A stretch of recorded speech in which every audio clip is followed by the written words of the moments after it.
ભરૂચ જિલ્લા ગ્રામ વિકાસ એજન્સીના નિયામક અને જિલ્લા વિકાસ અધિકારીને 3 તાલુકાના માર્ગ અને મકાન વિભાગની ટીમોએ તપાસ કરી રિપોર્ટ આપ્યો હતો। જિલ્લા ગ્રામ વિકાસ એજન્સી અને જિલ્લા વિકાસ અધિકારીને ધ્યાને જિલ્લાના 3 તાલુકા આમોદ, જંબુસર અને હાસોટમાં મનરેગાના કામોમાં વ્યાપક ગેરરીતિ અને કૌભાંડ કરાયું હોવાનું સામે આવ્યું હતું। આમોદ, જંબુસર અને હાસોટ તાલુકાના 67 ગામોમાં મનરેગા હેઠળ રોડ રસ્તાનો કોન્ટ્રાક્ટ વેરાવળની જલારામ એન્ટરપ્રાઇઝ તેમજ મુરલીધર એન્ટરપ્રાઇઝને એજન્સીઓને મળ્યો હતો। બંને કૌભાંડી એજન્સીના સંચાલકો પિયુષ નુકાણી અને જોધા સભાર દ્વારા ગામોમાં માનવ શ્રમનો ઉપયોગ કરાયો ન હતો, એટલે બેરોજગારોની રોજગારી છીનવી લેવાઈ હતી। સાથે તપાસમાં 3 તાલુકાના 67 ગામોના 430 ગામોમાં આ બંને કોન્ટ્રાક્ટ એજન્સીઓએ સરકારી અધિકારીઓ, કર્મચારીઓ, કોન્ટ્રાક્ટ કર્મીઓએ કે અન્ય આ કૌભાંડના ભાગીદારોના મેલાપીપળામાં લેબર મટીરિયલ્સનો રેશિયો જાળવો ન હતો। મેટલ અને ક્વોરી સ્પોઇલનો સમ ખાવા પૂરતો પણ વપરાશ કર્યો ન હતો। કામ કરતાં વધુ મટીરિયલ્સનો વપરાશ બતાવી વધારાના લાખોના બિલો મૂકી દીધા હતા। બંને એજન્સીઓના બિલો ઓનલાઈન જ પાસ કરી દેવામાં આવ્યા હતા। ઓફલાઈન બિલો પણ રજૂ કરવામાં આવ્યા ન હતા। જે તમામ બાબતોને ધ્યાનમાં લઈને આજે ડીડીઓની સૂચનાથી મદદનીશ હિસાબી પ્રયોજના અધિકારી પ્રતીક ચૌધરીએ એ ડિવિઝન પોલીસ મથકે ₹7.49 કરોડની મનરેગા કૌભાંડની ફરિયાદ નોંધાવી હતી। હવે મનરેગા કૌભાંડનો રેલો બે એજન્સીઓના સંચાલકો સુધી જ સીમિત રહે છે કે આગળ અધિકારીઓ, કર્મચારીઓ અને જનપ્રતિનિધિઓ સુધી પહોંચે છે તો તે આગામી સમયમાં જ ખબર પડશે। હાલ તો બેરોજગારોની રોજી છીનવી સરકારને આર્થિક નુકસાન અને સરકાર સાથે જ કરોડો રૂપિયાના વિશ્વાસઘાત તેમજ છેતરપિંડીનો ગુનો નોંધી તપાસનો ધમધમાટ શરૂ કરાયો।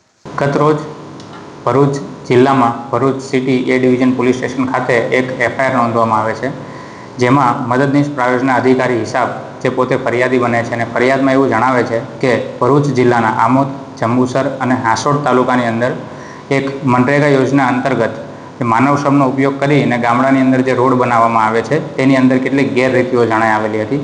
જે અનુસંધાને તેમની ટીમ દ્વારા કોઈ એક ટેકનિકલ રિપોર્ટ બનાવવામાં આવેલો છે અને જે ટેકનિકલ રિપોર્ટની અંદર એવું જણાવવામાં આવેલ છે કે આ જે રોડ બનાવવા માટેની જે એજન્સીઓ હતી તે એજન્સીઓનું કામ મુખ્યત્વે હતું તે રોડ બનાવવા માટેનું સામાન સામગ્રી પૂરું પાડવાનું, પરંતુ તે એજન્સીઓએ માત્ર સામાન પૂરું પાડવાની સાથે સાથે સરકારી કર્મચારીઓ તેમજ કરાર આધારિત જે કર્મચારીઓ છે તેમની સાથે મેળાપીપણું કરી અને પૂર્વ આયોજિત કાવતરો રચી અને તેમાં કંઈ ગેરરીતિ આચરેલ છે। જે ટેકનિકલ રિપોર્ટની અંદર એવું પણ જણાવવામાં આવે છે કે તેની અંદર જે રોડ બનાવવા માટે જે માલ સામાન પૂરો પાડવામાં આવે છે તેની ગુણવત્તા જે છે એકદમ હલકી કક્ષાની ગુણવત્તા હતી। આ ઉપરાંત મનરેગા સ્કીમ અંતર્ગત જોવા જઈએ તો જે માનવ શ્રમનો ઉપયોગ કરવાનો હોય છે તે માનવ શ્રમનો પણ યોગ્ય રીતે ઉપયોગ થયેલો નથી।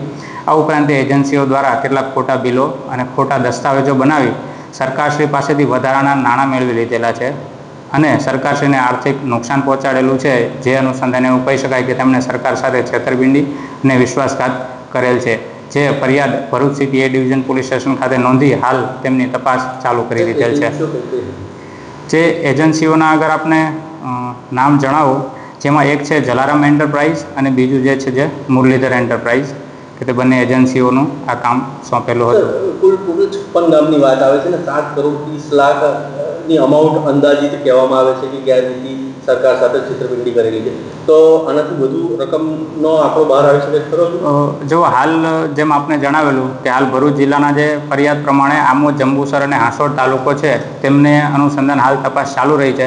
અગર તપાસ ચાલતાની સાથે અગર ભરૂચ જિલ્લાના બીજા અન્ય ગામોની અંદર પણ તપાસ કરતા જો આ પ્રકારની કોઈ પણ ગેરરીતિ જણાઈ આવશે તો ચોક્કસ તેમની અંદર પણ તપાસ ચાલુ કરવામાં આવશે।